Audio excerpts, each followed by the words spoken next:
Welcome back to another video. Today we are in the shop and we're going to get ahead of the ball and get our turkey set up 100% ready to go because I feel like we're going to be super busy. I just want to get it done. I have the right mods. We have the Matthews RS, which is going to be a fantastic turkey bow because if you guys have watched my videos in the past, I love sitting on the ground like a natural blind or no blind, and being a super small bow is going to be super sweet, going to be the ticket. We have our Be Real turkey arrows that will be live very soon on the website. Once again, we did a small run of them last year. Ginormous fletching, X vein, so the material has a little bit more drag to it, which is what you want.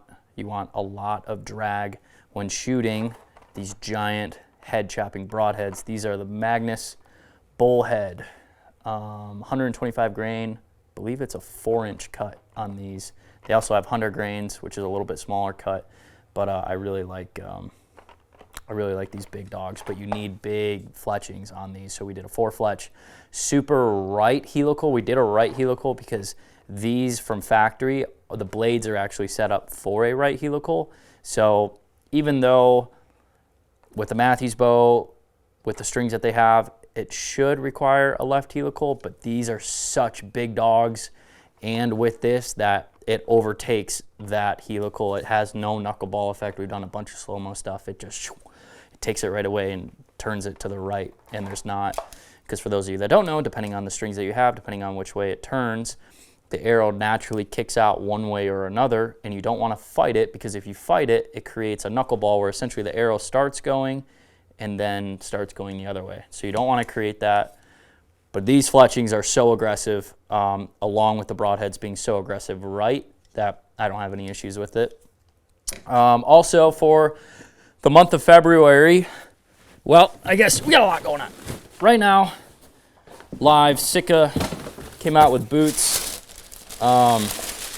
These are their new boots. Sika is now in the boot business.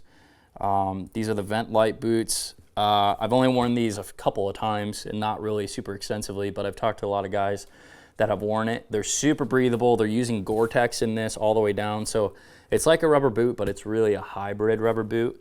Then they also have it's like $100 cheaper, and it's more of your regular rubber boot. But we got our new Vent Light boots by Sika. And the reason why I'm talking about that, and then what's in this box. We have turkey vest from Sika. We have Equinox Guard gloves, Equinox Guard pants, Equinox Guard hoodie. What is this, ambient? I think this is ambient. Pretty much everything you see on this table, we are now giving away on BeRealCustom.com. We're doing yet again another giveaway, and this might be our biggest giveaway to this date. The boots, a full Sika turkey package. We're giving away 3 turkey arrows, broadheads, and a brand new Matthews of your choice to be completely set up for this turkey season. So what we're doing on Be Real Custom, every order is an automatic entry to win. However, if you buy a 6-pack of arrows, any of our offerings of arrows, a 6-pack, you get 10 extra entries. So we're giving away a lot of stuff in the month of February. Sika Gear teamed up with us because they launched their new boots. So you'll be able to get all this new goodie stuff, a chance to, if you check out Be Real Custom. But what we're going to do today is fully set up my bow, just kind of run through the process of what I would do to be ready for turkey, and then I'm going to put it on the shelf and just have it ready to rock and roll. Also, the turkey vest is now in the OD green color. I'm not sure if they had that last year or not, but I absolutely love this turkey vest. So if you're a mossy oak guy or any sort of guy and want to check this vest out and have it not clash with everything you got going on, definitely something to check out. Absolutely love that vest. I've ran quite a few vests too before. Okay. Step number 1, what we're going to do is we're going to get our arrows all set. I just don't have the inserts in. What we do for these arrows is we swap out the stock 50 grain all aluminum outserts. We swap them out for you guys to a 75 stainless steel core. Super strong, a little bit heavier, and of course aluminum. It's a little bit weaker than stainless. Over time, if you hit something hard, they just kind of bend. So we're kind of getting out in front of that. offering stainless, just kind of stock with our stuff. These Magnus bullheads have been really nice. We shot quite a few turkeys with them. Maybe we'll throw up a little mashup right now of heads getting chopped off.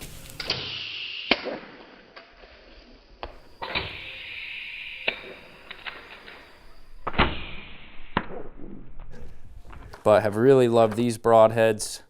They've done really well out of kind of all of them that I've seen. They do good, and they come with a couple replacement blades, so I'll shoot into like a pillow garbage bag thing that I created, and if you do that a couple times, they do end up bending a little bit, so you can swap them out and have 3 fresh broadheads once again. So we'll use this Victory Black Fusion glue when putting in inserts or outserts. It's kind of permanent, it's semi-permanent when you do that.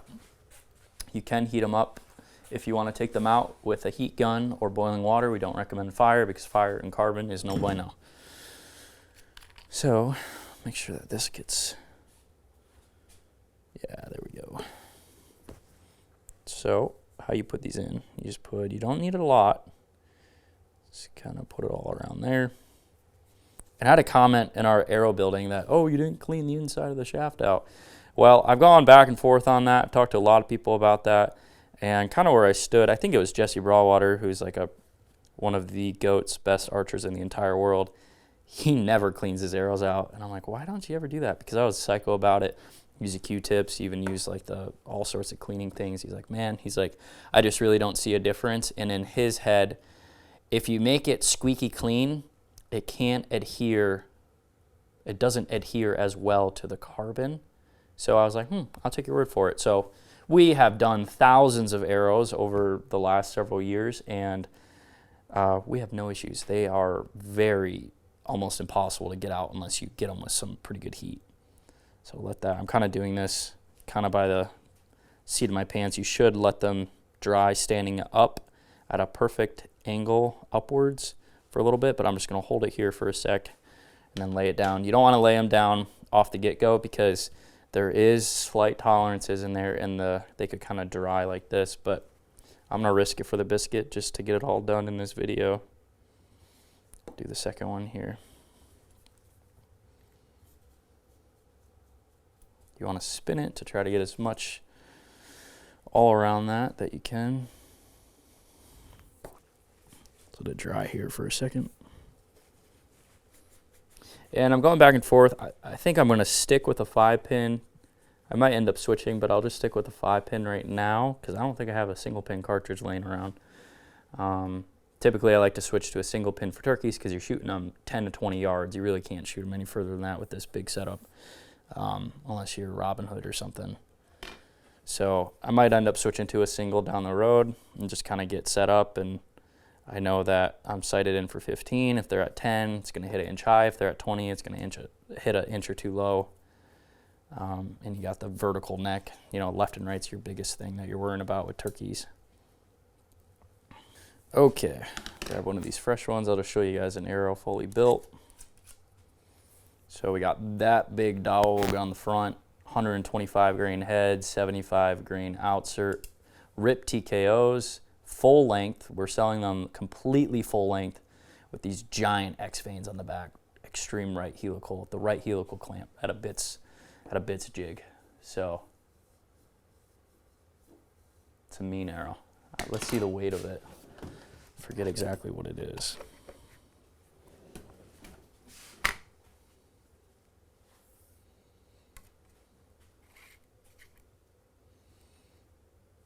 $543 grains. So it's like a freight train going at a turkey's head. You feel bad about it, but it's the best way. Obviously cut them, but also just sheer force knocking them out. So I think it's the most ethical way to shoot them with the bow.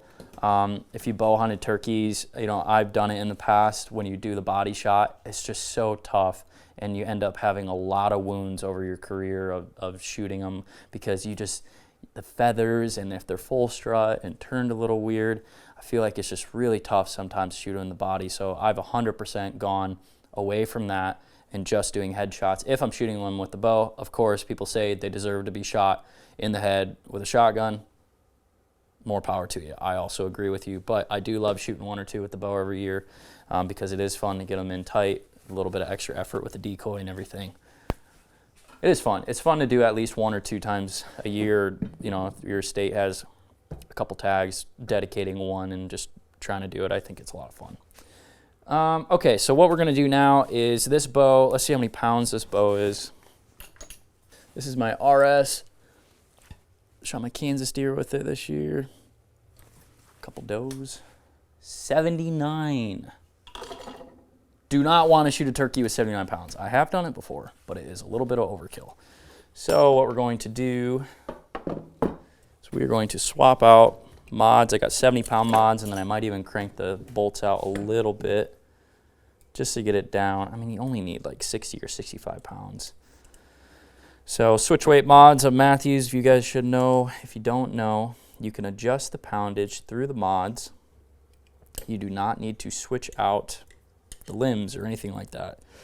So you can switch these out for big poundage adjustments, and then of course you still have the limbs and the limb bolts to back in and out for fine-tune adjustments in a 10-pound range. But this, you can literally go from 60 pounds to 80 pounds just by switching the mods around. And yes, the mods still do switch the draw length, so you can do all sorts of things. You just need to get a new set of mods if you do decide to switch things around. And those are available now online on Matthews or Lancaster or everything else, so you don't have to go to a dealer to do that stuff. Okay, so the mod pops out just like that. This is the new one. You can see that there's slightly different design, and that's just the draw curve a little bit different. So those were 75-pound mods. These are 70-pound mods, so we're dropping 5 pounds. So I probably will back down the limb bolts a little bit just to get it down a little bit more, at least a 70, 65 to 70. They do run a little hot. If you know, I've gotten messages or whatever. It's like, I bought a 70-pound bow and it came in at 72. What's up with that? Well, would you rather have a 72-pound bow or a 68-pound bow? Is how I like to put it. And that's kind of how Matthews think is. They always kind of err on the little bit higher side because you can always turn it down a little bit, but it's obviously you can't really turn it up. But you can back the bolts out to get down, but you can't turn them down more to get it up. So bows typically run a little bit hot from what they're advertised for. That's just kind of precautionary because they are strings. They do, you know, settle and things like that. So manufacturers tend to error on the higher side by a pound or 2. Simple Allen wrench in here, nothing fancy. No special tools, no bow press, no nothing. If you want to switch around or whatever, super easy. Get on there, find a mod chart, figure out what you need. Everything's labeled. You mess around, do whatever. So for those of you who don't know, the RS is a 27.75 axle bow. So super small bow. Also comes in low draw length ranges. So this is like a youth / women's bow / shorter draw bow. So I have this in 28-inch draw length in the heavier set of limbs. But if you're 14-year-old kid, 15-year-old kid shooting 40 pounds, you can get them in the low set of draw range, poundage range, and fit right into that. And then if you outgrow that, then you can get a new set of limbs to get in a higher range. So super flexible this year with the RS. It pretty much replaces the Prima, which was the women's / youth bow. So it's great that it's all in one chassis. So just like that, we swap the limbs out, or the mods out. Let's double check. That's all good. Let's do poundage.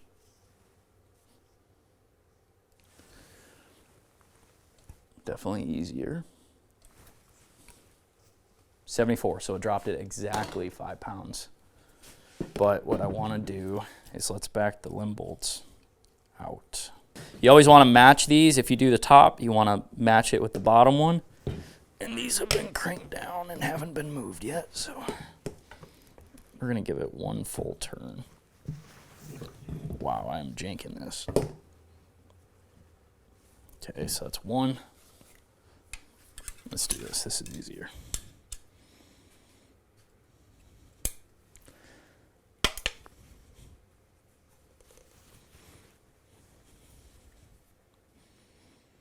And 1. So we got 1 full turn out of both. Let's see what we got for a new poundage.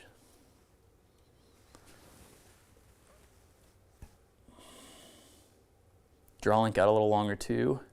Just a touch I can feel.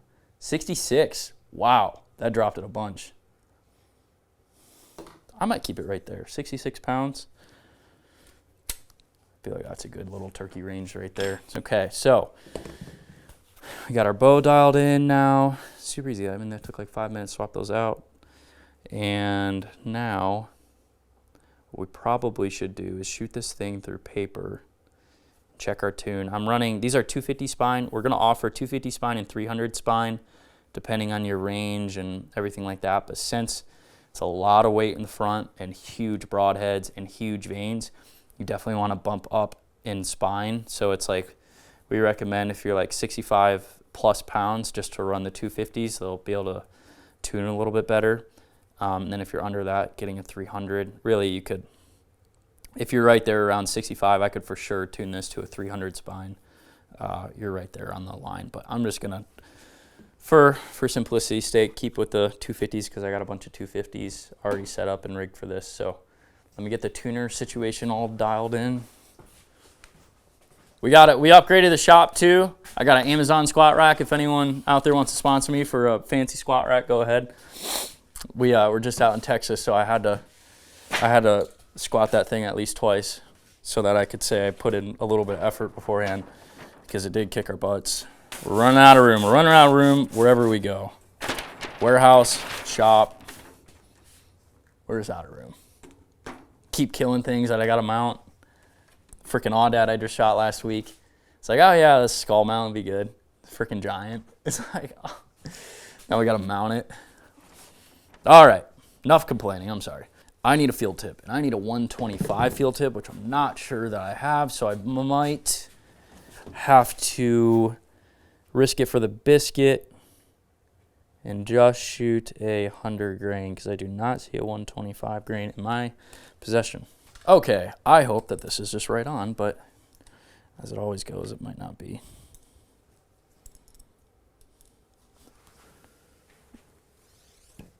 And you can see how far in front these arrows are. That's what we want. We want uncut arrows so that the broadhead gets way out in front. And I'll show just some precautions once we put the broadhead on, kind of what to look out for. Shoo! Yep, we got a pretty good tear there. Straight knock low tear. So we're gonna have some fun messing around with that and just swap mods out. Just did move the bolts all around, so makes sense that we're a little off. So let me dissect this and try to get it good. With these turkey arrows, I will say if you get them or messing around with your own or whatever, you may have to take some things to extremes to get it shooting good because these things are very sensitive to shoot 100% a bullet hole because we're just dealing with big variables, super sensitive. So it always takes a little bit of work to get it good.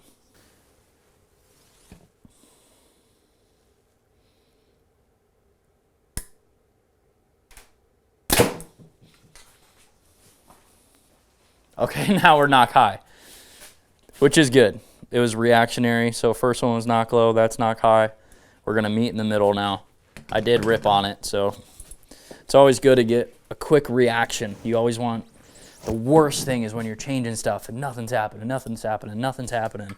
So to get a quick reaction and know where you kind of are in the ballpark is, I don't know if that's proper, but that's always what I do. And then I can just know, okay, I'll meet it right back in the middle here.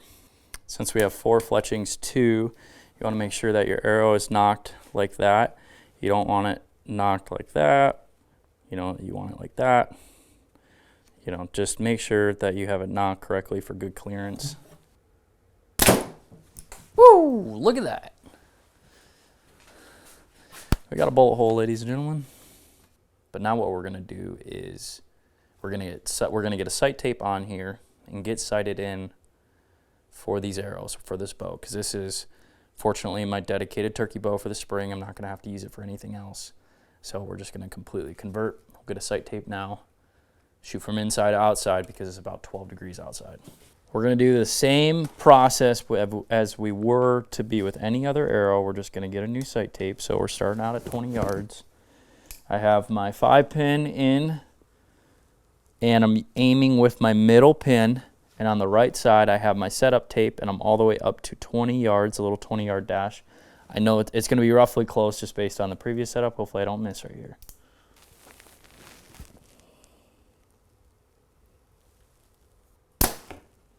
Okay, just slow. Those big arrows going down there just look like sloppy messes.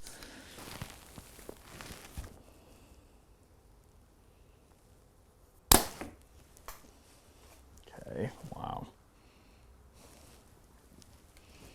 Hoping that's the wind. I'm getting a little bit of kick out of them. It's a little windy out there.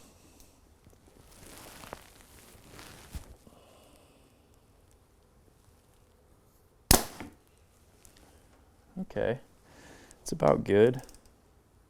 A little right, a little low still. It is very windy out there now that I walked outside. So if you guys are seeing weird arrow kicks, we got a bullet hole, so it's just the wind. In the dot, a little low right. All of them in the dot though, I'm gonna call that my 20-yard mark. So if you wanted to, you could put, in this situation, if you have your, your one bow, your normal bow, and you're like, I'm gonna make some turkey arrows and I'm gonna, switch everything around. Totally fine. What you can do is use just this plate. So you can put the setup tape on here, take it off and put your turkey arrow sight tape on here, and then leave your normal sight tape for your normal bow hunting arrows on this side. So you can run a dual sight tape for 2 different arrow setups. Also, if you wanted to, you could swap out this cartridge system for a different cartridge system just for your turkey setup. So without having to dismantle everything, I guess that's the objective that I'm trying to do, is how can we shoot turkeys in the springtime for a couple of weeks without tearing apart our entire setup. So one thing is the arrows, another thing is the sight tapes. Just trying not to disrupt too much to be able to bow hunt some turkeys. Now what we're going to do is we're going to shoot into this pillow, but it's just going to take me a minute to get it all set up. Our redneck ingenuity is at an all-time high currently. We're shooting through the new gym rack onto a clothing rack that a garbage bag hanging full of soft debris is located. It's my way. I like to just test these out, shoot it real quick, just at 8 yards, because that's about as close as I would love a turkey to be. Not always the case. But what we're going to do is just make sure that our broadhead is turned appropriately so that we're not going to hit the sight or anything like that. So you got 4 options with the 4-fletch, which is nice. You can see we have the broadhead spun just like this, so when it pulls back, we're going to have one blade here and one blade down there. Depending on what sight you have, you just want to make sure that one of the blades, when you pull back, doesn't hit the sight bar or anything like that. So luckily with the 4-fletch, you can spin it a couple different ways. Like right there, it probably wouldn't be great. There it wouldn't be great, but right there is totally fine. We're going to have good clearance. So we're going to go ahead and shoot this bad boy. See if we're anywhere close to it. Okay, I was aiming a little low because I was thinking it was going to go high, but it went exactly where I was aiming. Looked like it flew pretty good too, so let's do it again.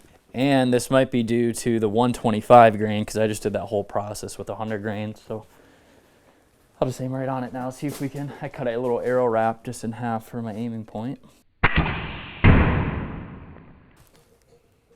Dang close if I didn't chop it. I think it was unscathed, but I was right there.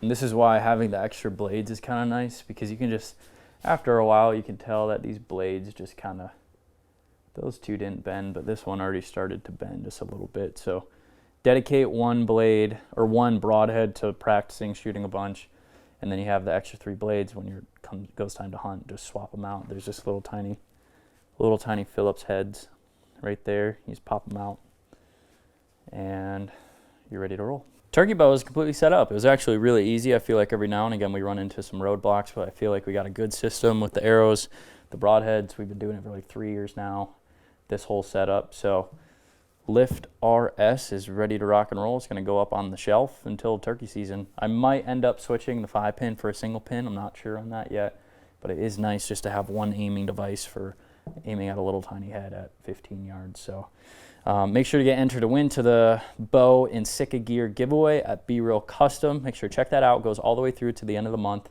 So don't miss out to potentially win something really big. So thank you guys so much for watching. We'll catch you guys in the next one.